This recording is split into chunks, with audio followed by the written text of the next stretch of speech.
Nesse nosso debate. Muito obrigado pela presença de todos vocês aqui no nosso palco. Boa noite. E temos agora nosso último painel. Vamos posar para a foto ali enquanto eu falo já do próximo painel. É o terceiro e último painel desta noite. Vou até botar para o senhor Poggetti aqui. Boa noite mais uma vez, obrigado. Hoje o Brasil já utiliza 46% de energia renovável, muito acima da média mundial, que é de 15%. Esses dados são do Ministério de Minas e Energia. É bastante? Claro que é, mas a gente pode fazer muito mais. A gente tem potencial para isso. Vamos ao nosso terceiro e último painel da noite, inovação e descarbonização. Convido ao palco Raul Jungmann, diretor-presidente do IBRAM, o Instituto Brasileiro de Mineração. Por favor, ministro. Chamo também Paulo Emílio de Miranda, presidente da Associação Brasileira do Hidrogênio.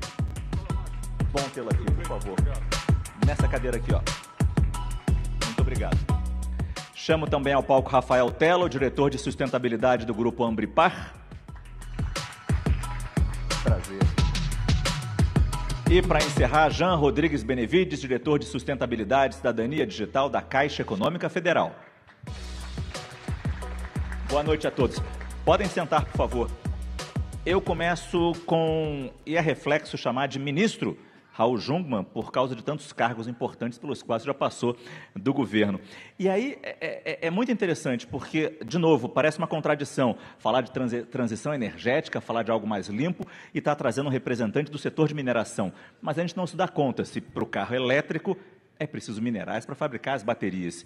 Que minerais são esses considerados críticos e onde eles estão, ministro? Boa noite, um prazer tê-lo aqui. Boa noite, Márcio. Boa noite a todas e a todos. Gostaria de agradecer o convite que nos foi feito pelo João Camargo e cumprimentar também os demais companheiros aqui de bancada. Olha só, não há possibilidade, Márcio, de você fazer a transição para uma economia de baixo carbono sem ampliar a eletrificação. Seja através de baterias, como aqui já foi colocado, seja através de aerogeradores, seja através, por exemplo, de placas voltaicas. Só para ficar no exemplo. Tudo isso exige os chamados MCS, minerais críticos e estratégicos. Eu estou falando de quê? Eu estou falando do lítio, eu estou falando do nióbio, eu estou falando do tântalo, eu estou falando do cobre, eu estou falando de algo como 50 tipos de minerais diferentes. Não há nenhuma possibilidade. Aliás, me permita fazer uma observação. Nós acabamos de sair de um painel onde estava aqui representante do etanol. Não tem etanol sem potássio. Não tem segurança alimentar, senhoras e senhores, sem você ter o potássio, sem você ter o fosfato, sem ter o enxofre. Nós estamos falando de minerais. Mas vamos olhar um pouco mais adiante, além de todo o processo de eletrificação. Então, não há segurança alimentar sem minerais. E também não existe segurança ambiental ou transição ambiental sem minerais. Mas vamos adiante. Não tem a menor possibilidade de avanço em termos tecnológicos. Por exemplo, esse seu celular aqui. Me empresta? Cuidado. Obrigado. Sabe quantos minerais tem aqui? 14. E, basicamente, terras raras. Então, você também não tem como avançar se você não tiver isso. O mercado hoje previsto para esse ano pela Agência Internacional de Energia, 320 bilhões de dólares. Até 2030, 1 trilhão e 100 bilhões de dólares. E o Brasil tem um imenso, enorme potencial no que diz respeito a isso. Para concluir, eu chamo a atenção para o seguinte. De repente, o vocabulário mineral começa a ser invadido por temas como defesa e segurança nacional. Por quê? Porque o conflito Rússia-Ucrânia, a polaridade China-Estados Unidos e os demais conflitos têm feito com que a União Europeia, os Estados Unidos, a China, a Índia, a Austrália, o Canadá, todos eles hoje veem a questão dos minerais críticos como uma questão de geopolítica mineral, soberania mineral e segurança mineral. Por quê? Porque todos eles estão altissimamente preocupados com a sua cadeia de suprimentos para poder levar adiante tecnologia, transição e eletrificação. Mas até o presente momento, o Brasil carece de rumo neste sentido e, portanto, o que eu falava ainda há pouco com o Márcio da Anfávia. E nós, digamos assim, iniciamos uma parceria, né, Márcio, para a gente ver como a gente vai aproveitar esse enorme potencial de materiais que a gente tem, ou de minerais, melhor dizendo, para fazer processamento e industrialização e não mandar simplesmente o material bruto para o exterior. vamos trabalhar junto nesse sentido, é uma notícia que eu trago. Esse é um dos objetivos do nosso encontro aqui. Agora, quando a gente fala de diversidade, e falamos várias vezes já disso, a gente traz o Paulo Emílio de Miranda, que é presidente da Associação Brasileira de Hidrogênio. E o fato, professor, do Brasil ter uma dimensão continental e particularidades regionais faz com que a gente tenha um enorme potencial para a produção de hidrogênio verde gerado a partir de fontes renováveis. Como é que isso se encaixa nesse nosso tema de transição energética? E o quão simples é usar, retirar e usar esse hidrogênio? Boa noite, muito obrigado. Boa noite, muito obrigado ao Márcio, ao João pelo convite. É uma satisfação estar aqui e poder falar, né, sobre esse tema, que é um tema tão novo. E eu já começo te dizendo o seguinte: em alguns países do mundo que são limitados na produção de hidrogênio, porque não tem uma versatilidade de oportunidades e metodologias para a produção de hidrogênio, eles utilizam uma taxonomia de cores que nós abandonamos no Brasil, tá? Então, o Brasil tem essa diversidade de matéria-prima e energia para produzir hidrogênio, mas talvez fosse bom primeiro a gente dizer assim, por que hidrogênio e por que agora, né? Então, nós vemos que nós temos uma emergência climática e precisamos descarbonizar. Nós temos um consumo de energia muito elevado.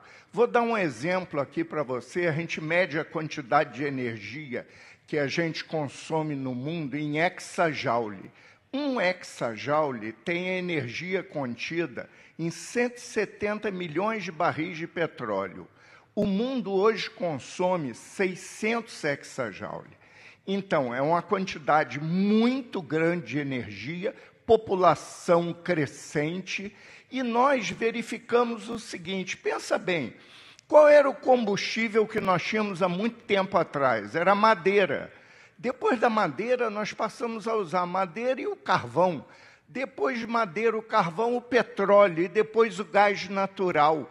E você vai ver que quando você passa de um para outro, o teor de carbono diminui e o teor de hidrogênio aumenta.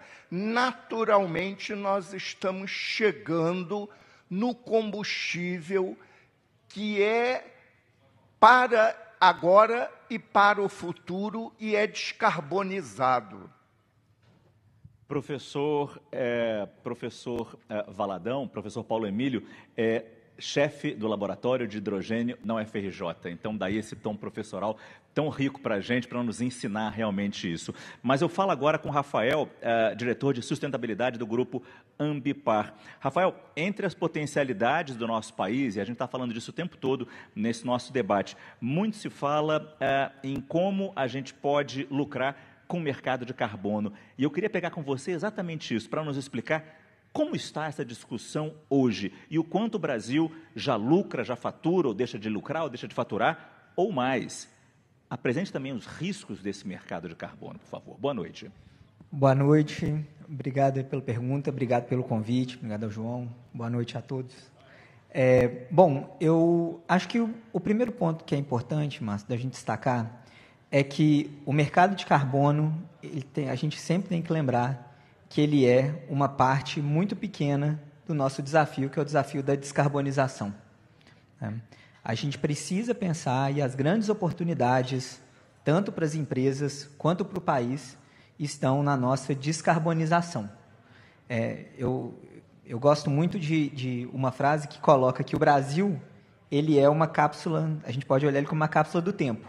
A gente hoje está no futuro que o mundo inteiro está correndo atrás, que a gente tem uma matriz mais limpa, né, várias oportunidades, várias possibilidades de trabalhar com uma economia descarbonizada. Então, a gente precisa ter, primeiro, esse olhar, né, de que a gente tem muito já feito e que a gente tem outras soluções surgindo, hidrogênio, uma mineração mais limpa, né, temos também a parte toda da indústria nossa que pode ser descarbonizada. Então, a gente tem soluções que a gente deve aplicar aqui, mas principalmente que a gente pode levar para outros países.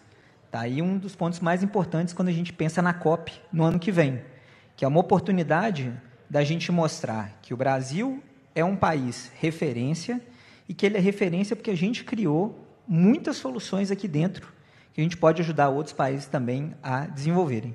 E uma vez que a gente pensou nessa descarbonização, a gente ainda tem a possibilidade de trabalhar com crédito de carbono, explorando o mercado de carbono, né? Seja via soluções baseadas na natureza, que é de conservação e recuperação florestal, ou da gente trabalhar também com descarbonização dessas nossas cadeias, gerando crédito a partir delas. Não é à toa que o Jean Rodrigues está aqui para falar também de crédito de carbono, de mercado de carbono. Na semana passada, foi na semana passada, que a Caixa abriu uma consulta pública para comercialização de mais de 1 milhão de créditos de carbono. Como é que vai ser esse mercado? Como é que a Caixa vai atuar nesse mercado? Boa noite, Márcio. Boa noite. Um prazer para nós da Caixa estarmos aqui nesse evento que abre a Semana do Meio Ambiente, né? Super importante. Bem, a Caixa tem que, como instituição financeira, enxergar nos projetos que a gente financia como podemos apoiar esse processo de descarbonização. Nós traçamos uma agenda de sustentabilidade do banco que tem esse tema desse evento, que é a questão da transição. Até incluímos o tema transição justa, não é? Justamente para poder trabalhar não só a transição justa, a cidadania plena dos brasileiros, para uma nova economia de baixo carbono. E aí, dentro dos financiamentos que a gente faz, a gente tem que enxergar a oportunidade de fazer essa transição em alguns setores que a gente financia. A parte de cidades, a gente financia muito a habitação, o saneamento, e também setores como a parte de transporte, a agricultura também. No setor de saneamento, a gente viu uma oportunidade de apoiar o investidor a enxergar a possibilidade dele fazer a captura do gás metano e a geração de energia a partir desse gás. Então, a gente financiou, junto com o aterro sanitário, plantas de biogás e também financiamos todo o processo de certificação desse crédito de carbono, vendo o carbono como uma receita acessória para o investidor. E, além disso, a Caixa ajuda, com toda a nossa legitimidade e credibilidade, também a negociar esses créditos para quem queira comprar, compradores brasileiros ou internacionais. E foi isso que nós fizemos em um grande aterro sanitário do Brasil, que gerou, em um ano, 1 milhão de toneladas de crédito de carbono, né, a partir de investimentos que nós fizemos, podendo fazer uma geração de receita para esse investidor.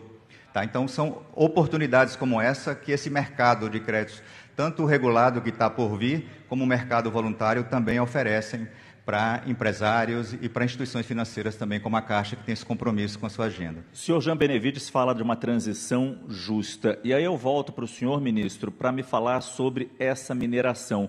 A preocupação ou a importância dos minerais críticos é vista até pela ONU. O secretário-geral da ONU, Antônio Guterres, ele fez a seguinte ressalva: para os países em desenvolvimento, esses minerais representam uma oportunidade crucial, capaz de gerar empregos, diversificar economias e aumentar significativamente as receitas, desde que sejam gerenciados de forma responsável. Como é que o senhor ouve essa afirmação e como lidar com possibilidades e riscos?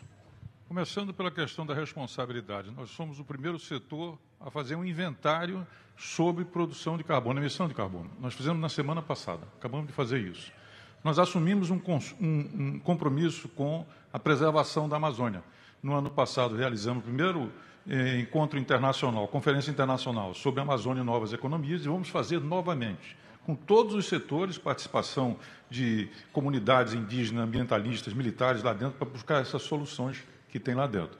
Nós temos hoje um trabalho bem avançado em termos de definição de medida de ESG, que nós fazemos lá dentro. Temos um conselho socioambiental também voltado especificamente para isso. Mas queria dizer um dado novo. Nós vamos fazer esse ano também um prêmio Ibrand de jornalismo. E quem sabe você não vai ser exatamente o mediador como você está sendo agora. Vai ser um prazer, vai ser um prazer. Dentro dessa possibilidade de olhar para o futuro, como todos estamos fazendo aqui ao longo desse nosso painel, professor, eu volto a pergunta para o senhor, porque um colega seu da Universidade Federal do Rio, professor de Economia de Energia da COP, Roberto Schaefer, ele alertou há um tempo atrás que zerar as emissões em 2050 talvez a gente não consiga, eu digo, talvez a gente precise de um ritmo ainda maior, que zerar as emissões parece uma coisa de outro mundo para alguns países e para algumas cabeças. Talvez a gente tenha que correr num ritmo ainda maior. O senhor ainda acha que a gente tem tempo para evitar que a temperatura suba 1,5 graus e evitar o desastre? O desastre já está aí. Talvez evitar o agravamento do desastre. A gente ainda tem tempo, tem que buscar metas mais ousadas. Qual a sua visão? Muito interessante essa pergunta que você traz. Eu queria primeiro dizer que o Roberto é um profissional que desenvolve um trabalho consistente e longevo no programa de planejamento energético da COP, e ele tem toda a razão na observação que ele fez. Mas eu tenho uma boa notícia para ele e para nós aqui. Eu sou membro do Conselho Científico Internacional da empresa ENGIE, e nós fizemos um levantamento muito detalhado, curiosamente, sobre esse tema mesmo. E nós vimos o seguinte: hoje o mundo emite cerca de 40 gigatoneladas de CO2 por ano. São 40 bilhões de toneladas de CO2 por ano. De toda essa emissão que ocorre, o solo, as florestas e o oceano conseguem captar uma parte significativa desse CO2, mas restam 18 gigatoneladas. Isso hoje.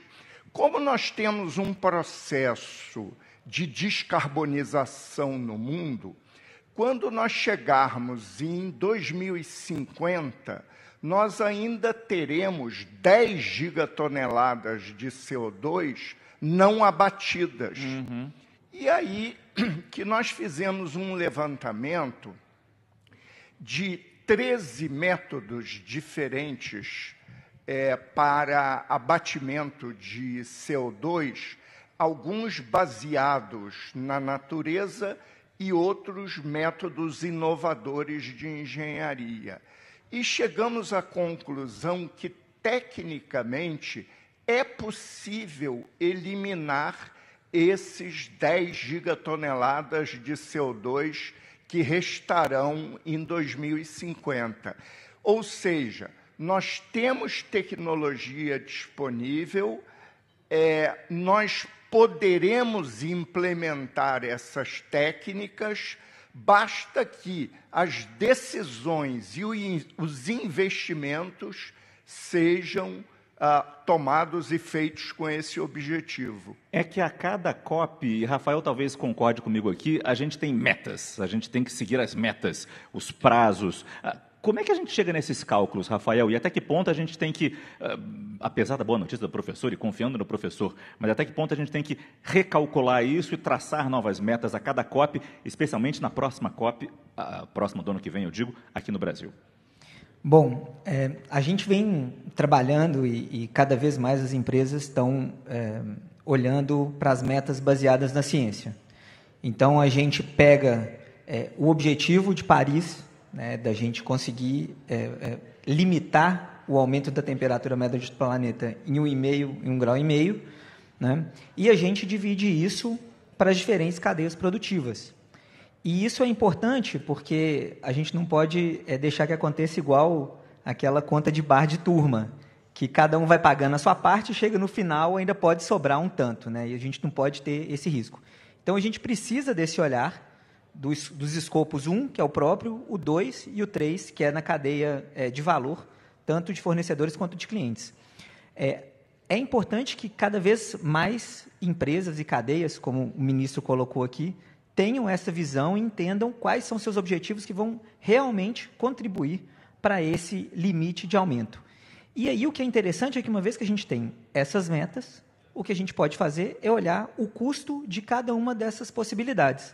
Então, como o professor colocou, existem modelos, né, existem alternativas que as empresas podem utilizar que vão reduzir o custo, reduzindo também as emissões. No caso brasileiro, compra de energia elétrica limpa. E tem outras possibilidades também, a parte de geração de gás e outras também são positivas. O que a gente precisa é ter essa clareza, e eu acho que eventos como esse são muito ricos, porque por meio das trocas que acontecem entre as empresas, entre a academia e a sociedade civil, a gente pode definir qual o melhor caminho para a gente chegar mais rápido nesses objetivos. Muito obrigado, Rafael Tello, diretor de sustentabilidade do Grupo Ambipar. A gente está falando tanto de descarbonização, olha muito para a floresta, mas olhando aqui para as cidades, particularmente para essa nossa cidade aqui, tão poluída, como é que a Caixa está trabalhando na inovação da descarbonização das cidades? Esse é um tema fundamental que talvez aproxime o tema da população. A gente viu que 30% se interessam pelo tema. No site da CNN, muito maior do que o interesse nacional. Como trazer para perto das pessoas talvez seja o caminho dessa resposta? Sim, Márcio. E o Brasil é um país urbano, né? Mais de 80% das pessoas vivem em cidades. Sim. E é onde está o nosso desafio nessa agenda também. Bom, a Caixa tem um conjunto de ações dentro da nossa agenda, que a gente chama de cidades sustentáveis. Eu vou destacar duas aqui rapidamente. A primeira é na habitação, né? Para um banco que tem quase 70% do crédito imobiliário, a gente tem uma obrigação de influenciar soluções de descarbonização mais sustentável para isso. Nós criamos um selo, que é uma certificação baseada em 6 categorias, que dá um indicador para aquele construtor, para aquele que está fazendo o projeto, para a prefeitura, de como fazer uma construção mais sustentável de empreendimentos. E nessas categorias nós temos desde eficiência energética, conforto ambiental, economia de água, entre outras categorias. Esse selo vem junto também como incentivo na taxa de juros, para a gente também poder estimular a oferta desse tipo de empreendimento. Nosso desafio agora e nosso planejamento é também oferecer descontos e uma melhor taxa para estimular a demanda, né? Então, é um dos nossos focos. Outra frente é na área de mobilidade urbana. Nós estamos trabalhando para estimular a eletromobilidade dos transportes públicos.